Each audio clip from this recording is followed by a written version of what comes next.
1999 पासूनच ठाकरेंना मुख्यमंत्री पदाचे वेध। एका मराठी वृत्तपत्राच्या मुलाखतीत फडणवीसांचा ठाकरेंवर खणाघात।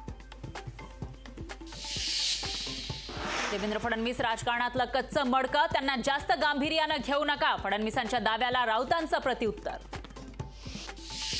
भाजप पक्षात भांडण लावण्याचं काम करताय। भांडण लावणं ही भाजपची कौरव नीती, पण आम्ही हरणार नाही। सामनाच्या मुलाखतीत ठाकरेंचा हल्लाबोल। कोर्टाचा फैसला येण्यापूर्वी मोदी शिवसेनेला नकली कसं काय म्हणू शकतात? उद्धव ठाकरेंचा पंतप्रधान मोदींना सवाल।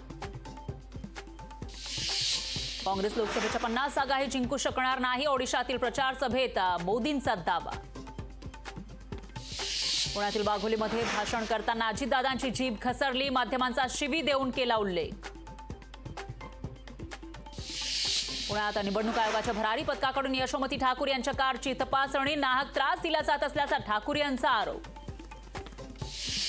केंद्राच्या धोरणांमुळे चालू हंगामात साखर कारखानदारी कर्जाच्या विळख्यात। कारखान्यांवर 4000 कोटींचं कर्ज काढण्याची वेळ। मुंबई नागपूर समृद्धी महामार्ग ऑगस्ट पासून होणार सुरू। इगतपुरी आमणे शेवटच्या टप्प्याचा 95% काम पूर्ण। मुंबईसह परिसरात आज आणि उद्या पावसाची शक्यता। उर्वरित राज्यातही पुढील 4 दिवस अवकाळी पाऊस आणि गारपिटीचा इशारा। लोकशाही मराठी ऐका, पहा, जागरूक रहा।